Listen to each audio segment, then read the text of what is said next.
যে সচিবের স্বাক্ষর ছাড়াই প্রকল্প পাশ করলেন আসিফ মাহমুদ, এটা বলেছেন স্থানীয় সরকার প্রতিমন্ত্রী মিস্টার শাহ আলম, সম্ভবত ওনার নাম। তো একটু ফাইলের প্রসেসটা বোঝা প্রয়োজন, যে মন্ত্রণালয় একটা ফাইল কিভাবে কোন প্রসেসে পাস হয়। প্রথমত আমি মিস্টার শাহ আলম যেটা বলেছেন সেটা উত্তরটা পরে আসছি। সাধারণত আপনারা হয়তো অনেকেই জানেন না, অনেকে জানেন যারা এই বিষয়গুলোর সাথে মন্ত্রণালয়ের সাথে কাজ করেন বা বিভিন্ন সরকারি অফিসের সাথে কাজ করেন, তারা জানেন যে প্রসেসগুলো কীভাবে হয়, কিন্তু বেশিরভাগ মানুষই জানেন না, ফলে একটু এনলাইটেন করা প্রয়োজন। প্রথমে একটা ফাইল সাধারণত আমার জায়গা থেকে, আমি যে জায়গায় ছিলাম উপদেষ্টার জায়গায়, এখন মন্ত্রীর জায়গায় আছেন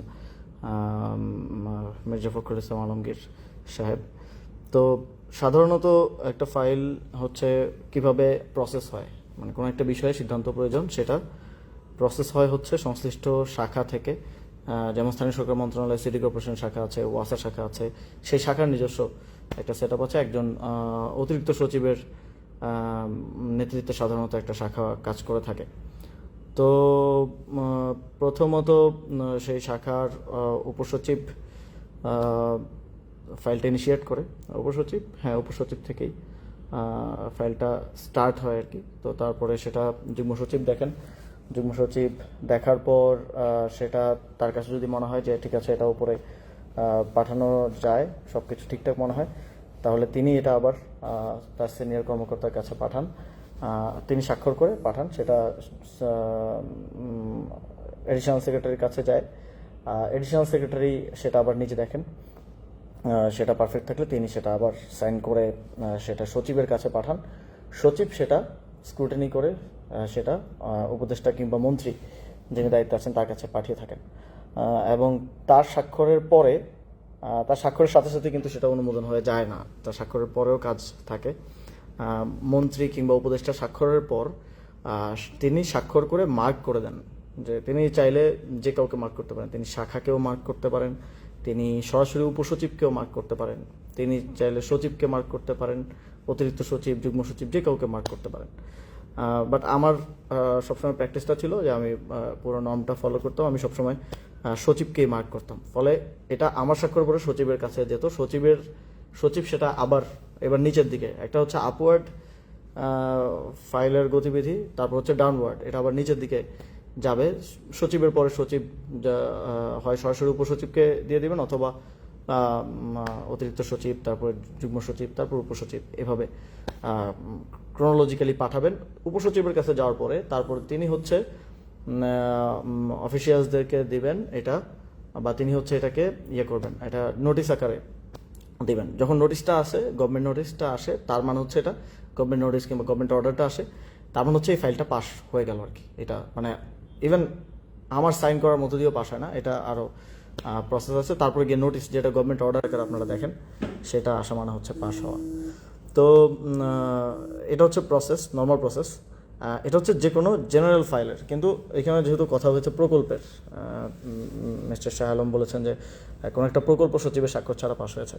তো আমার মনে হয় যে ওনারা তো হয়তো মাত্র 3 মাস হলো দায়িত্ব নিয়েছেন, নতুন হতে পারেন, হয়তো প্রসেস এখনও বুঝে উঠতে পারেন নাই।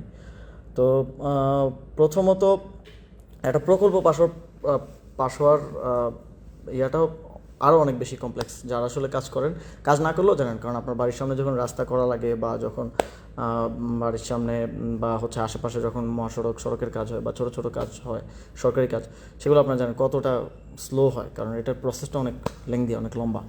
তো সেটার প্রসেসটা আমি আরেকটু বুঝাই, যে প্রথমত একটা প্রকল্প নেওয়ার যদি নীতিগত সিদ্ধান্ত হয় যে এই বিষয়ে একটা প্রকল্প গ্রহণ করা হবে, তখন ফার্স্টে হয় ফিজিবিলিটি স্টাডি।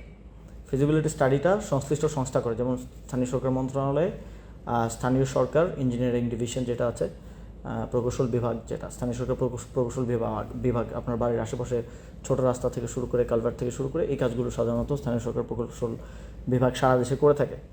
এবং সেটা ফিজিবিলিটি স্টাডি হয় আর কি। ফিজিবিলিটি স্টাডিটার ক্ষেত্রে অনেক স্টেক হোল্ডার ইনভলভ।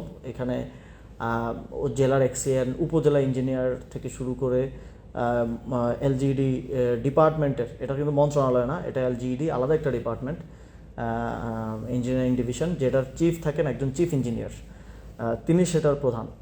তো সেখানে এটা নিয়ে ফিজিবিলিটি স্টাডি হয়। ফিজিবিলিটি স্টাডিতে যদি মনে হয় যে ঠিক আছে এই প্রকল্পের কার্যকারিতা বা প্রয়োজনীয়তা রয়েছে, সেক্ষেত্রে প্রায়োরিটি বিবেচনা ওই প্রকল্পটাতে হাত দেওয়া হয়, প্রকল্পটা নেওয়া হয়। নেওয়ার পরে ওইটার একটা ডিপিএম প্রস্তুত করা হয়। ওইটার একটা মানে প্রকল্পে কি কি কাজ হবে, বাজেট এস্টিমেট থেকে শুরু করে পুরো ডিটেলস সহ একটা ডিপিএম তৈরি করা হয়। এবং সেটা এই প্রকল্পটা যখন চিফ ইঞ্জিনিয়ারের স্বাক্ষর নিয়ে, মানে চিফ ইঞ্জিনিয়ার এটা যখন অনুমোদন করে দেন যে ঠিক আছে এটা নেওয়ার জন্য যিনি প্রস্তুত এবং এটা নিতে চায়, তখন এটা আসে মন্ত্রণালয়ে, স্থানীয় সরকার প্রকৌশল বিভাগ থেকে মিনিস্ট্রিতে আসে। মিনিস্ট্রিতে ওই সেম প্রসেস, যে শাখা, বিভিন্ন শাখার মাধ্যমে এটা আসার কথা।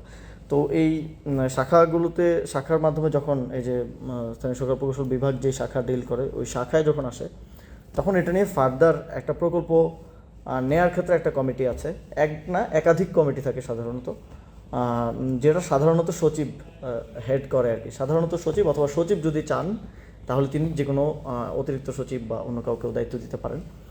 একটা প্রকল্প পাশ করার বিষয়ে একটা কমিটি থাকে। তো সেই কমিটিতে আলোচনার ভিত্তিতে সেখানেও যদি অ্যাগ্রিড হয় যে ঠিক আছে এই প্রকল্পটা আমরা নিব, তখন ওই প্রকল্পটা আসলে ওইটা পাস হয় এবং সেটার ফাইল ওয়ার্কটা স্টার্ট হয় আর কি। তো তখন আবার ওই যে উপসচিব, যুগ্ম সচিব, অতিরিক্ত সচিব এবং সচিব পার হয়ে উপদেষ্টা কিংবা মন্ত্রীর কাছে ফাইলটা আসে।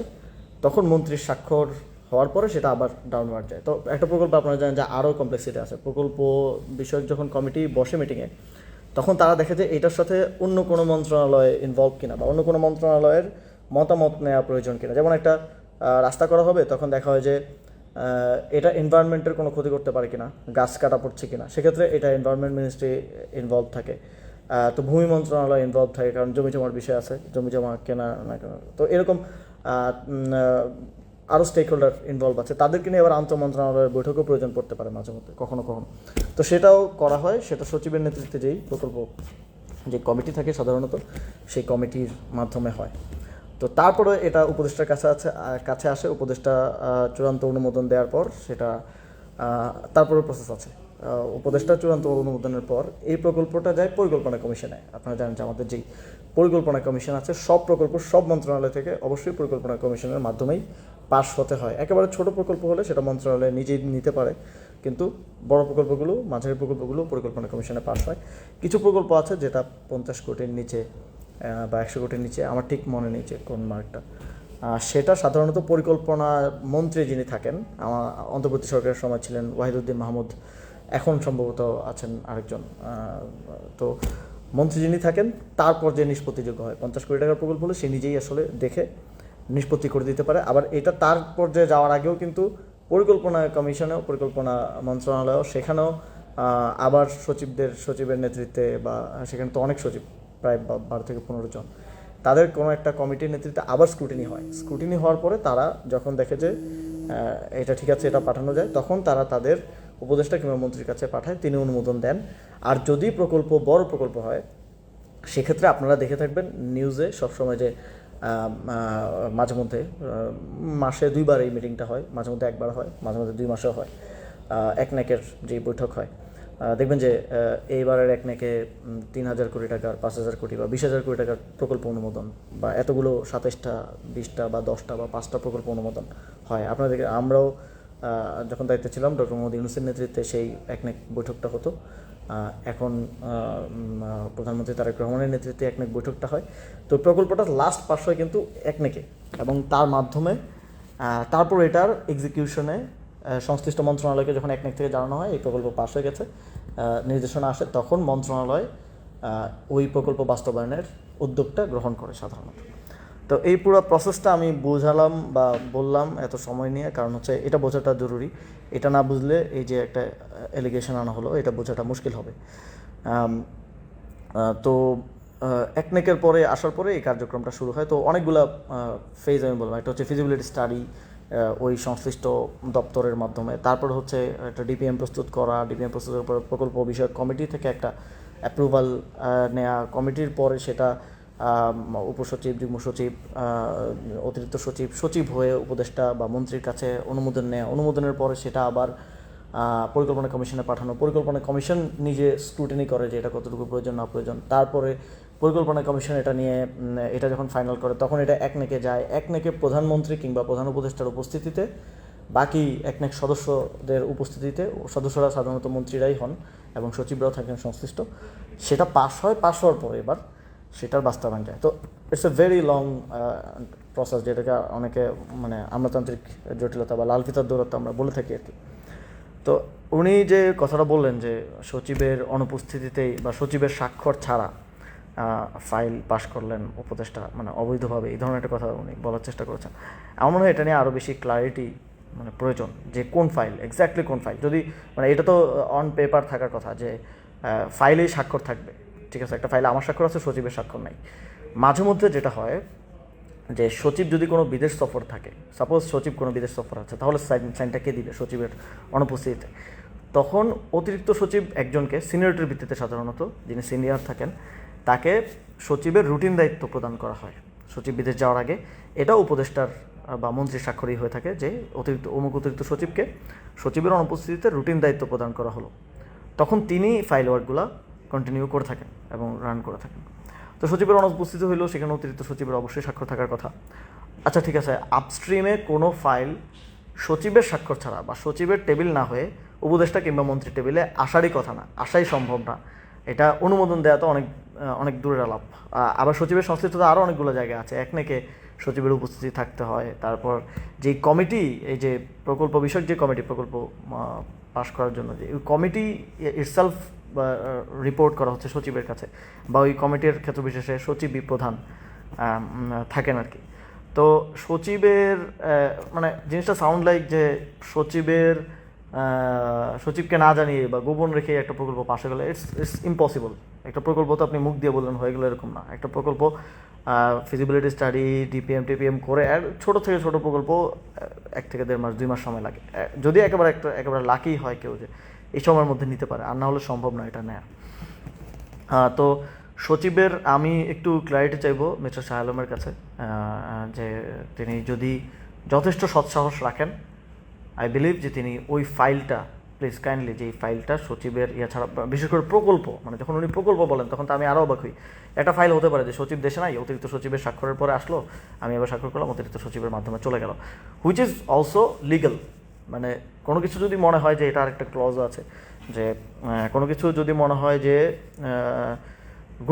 জনগুরুত্বপূর্ণ কোনো একটা বিষয়, এখন সচিব উপস্থিত নাই, সচিব দেশের বাইরে, বা সচিব ছুটিতে আছে একদিনের, বা সচিব তার বাড়িতে গেছে, তার মা অসুস্থ বা সামথিং হইতেই পারে, তো এই 1 দিন বা 2 দিনের জন্য কাউকে অতিরিক্ত সচিবের দায়িত্ব দেওয়া হয় নাই, কারণ 1 দিন 2 দিন ফাইল ক্যান ওয়েট। তো যদি এরকম হয় তাহলে উপদেষ্টা ডিরেক্টলি যুগ্ম সচিব কিংবা অতিরিক্ত সচিব যিনি আছেন তার স্বাক্ষরের পরে উপদেষ্টা কিংবা মন্ত্রী স্বাক্ষর দিয়ে ফাইলটা রান করতে পারেন। এটা লিগেল, এটা ইলিগেল কিছু না, এটা টোটালি লিগেল। হ্যাঁ, এটা আমার মনে হয় শাহ আলম ভাই যদি এটা জানতেন তাহলে হয়তো উনি মানে আই থিঙ্ক ওনার আর একটু আমলাদেরকে ডেকে আর একটু বোঝা দরকার যে আসলে হাউ থিংস ওয়ার্ক। তো যদি সচিবের অগোচরেও কেউ, মানে অগোচরে বলতে তার অনুপস্থিতিতেও মন্ত্রী কিংবা উপদেষ্টা যে চূড়ান্ত দেয়, যে এই যে আমি আপনাদেরকে পুরোটা একটা স্ট্রিম বললাম যে উপসচিব, যুগ্ম সচিব, অতিরিক্ত সচিব, মন্ত্রী, এর মধ্যে সাপোজ যে কেউ নাই, সে সাপোজ যুগ্ম সচিব নাই, তাহলে উপসচিব থেকে ডিরেক্ট অতিরিক্ত সচিবের কাছে আসতে কোনো বাধা নাই। সাপোজ সচিব নাই, তাহলে জনগুরুত্বপূর্ণ ইস্যু আজকের মধ্যে সলভ করতে হবে, অফিস আওয়ারের মধ্যে সাইন দিতে হবে, সচিব ইজ নট অ্যাভেলেবেল, তাহলে অতিরিক্ত সচিবেরটাও মন্ত্রী নিজে, কারণ এখানে ফাইনাল অথরিটি হচ্ছে মন্ত্রী, ফাইনাল চূড়ান্ত জিনিসটা বাকি হচ্ছে পার্ট অফ দ্য প্রসেস মন্ত্রী বা উপদেষ্টা, তো তিনি কিন্তু দিতে পারেন, এটা লিগেল, এটা ইলিগেল না, এটা অবৈধ না।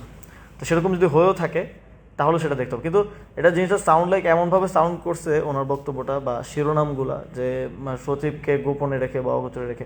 তো আমিও আবার এই নিউজটা দেখার পর আমি যোগাযোগ করলাম, যিনি সচিব ছিলেন আমি যখন দায়িত্বে থাকাকালীন, তিনি এখন ওএসডি অবস্থায় আছেন, তাও ওএসডি হয়েছেন আমি যতটুকু জানতে পেরেছি, যে এই প্রতিমন্ত্রী এবং মন্ত্রীর মারামারিতে যে কার অর্ডার শুনবে।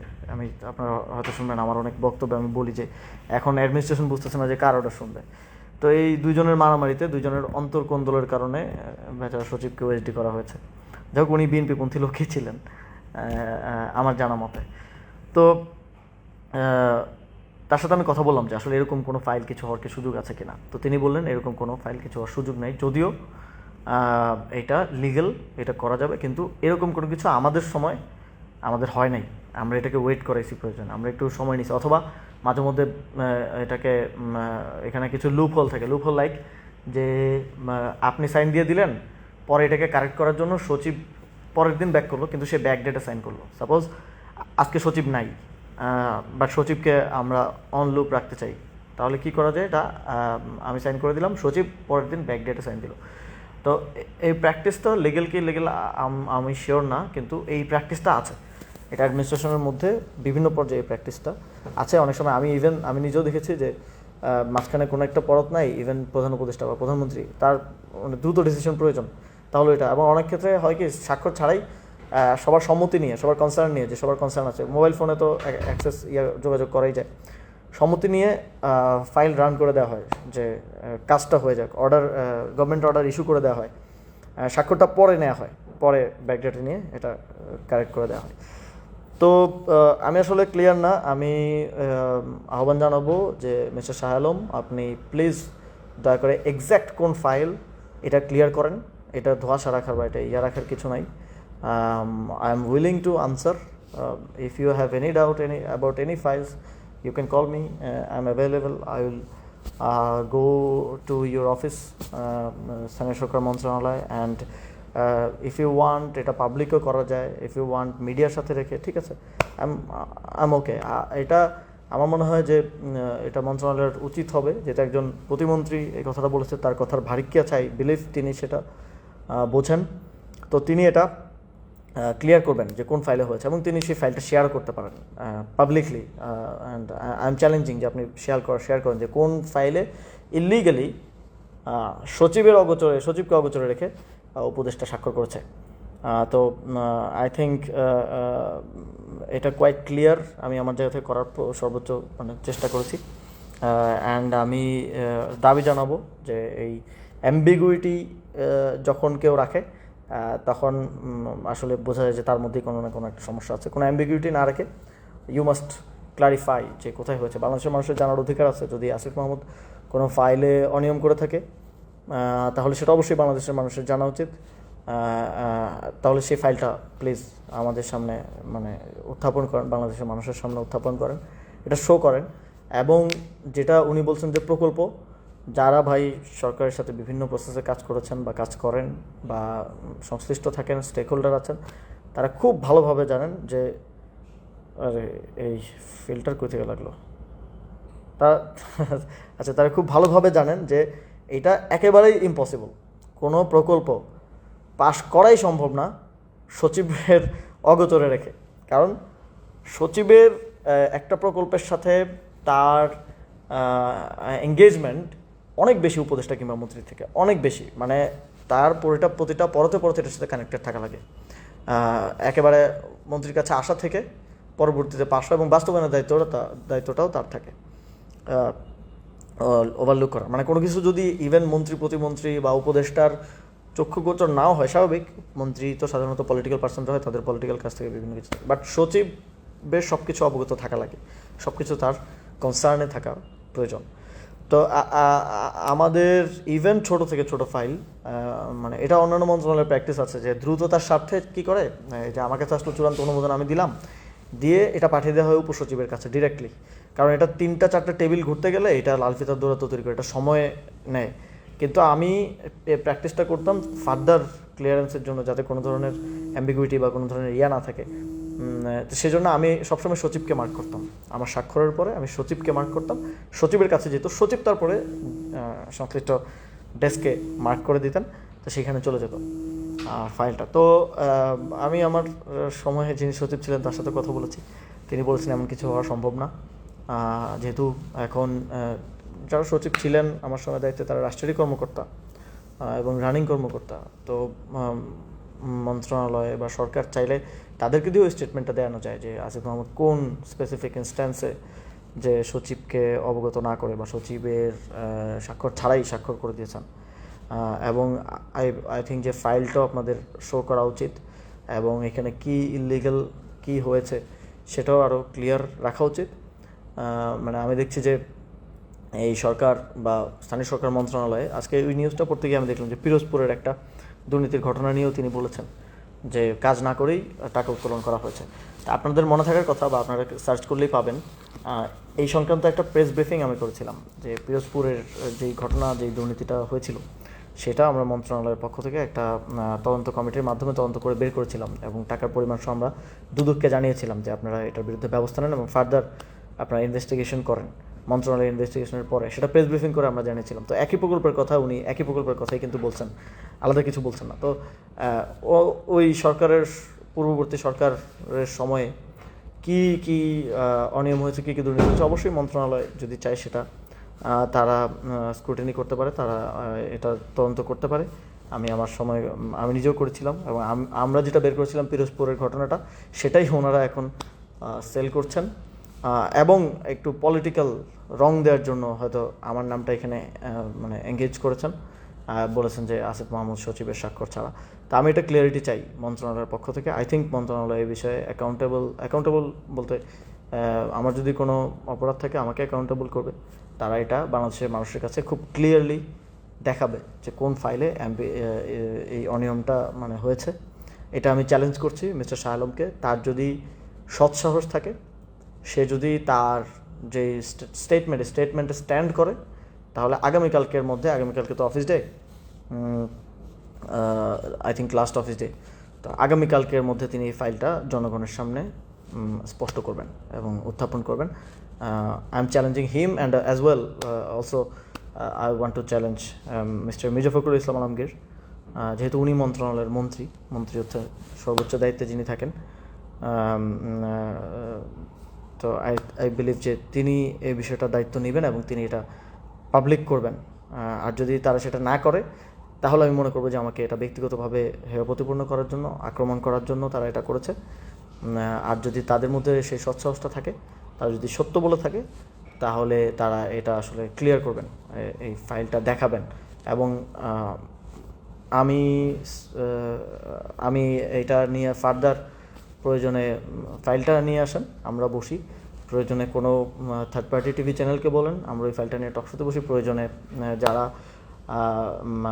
অ্যাডমিনিস্ট্রেশন ব্যুরোক্রেসি থেকে এক্সপার্ট আছেন, কোনো এক্স ব্যুরোক্রেট, এক্স সচিব বা প্রেজেন্ট বা ওই সময় যিনি সচিব ছিলেন, যাকে বলা হচ্ছে যে যাকে অগোচরে রেখে করা হচ্ছে, তাকে নিয়ে আসেন, বা কোনো এক্সপার্ট অ্যাডমিনিস্ট্রেশনের ব্যুরোক্রেসির এক্সপার্ট যারা এই ফাইল ওয়ার্কগুলো ভালো বুঝছেন, তাদেরকে নিয়ে আসেন। কোথায় ইলিগাল কী হয়েছে, I am challenging and let's face it.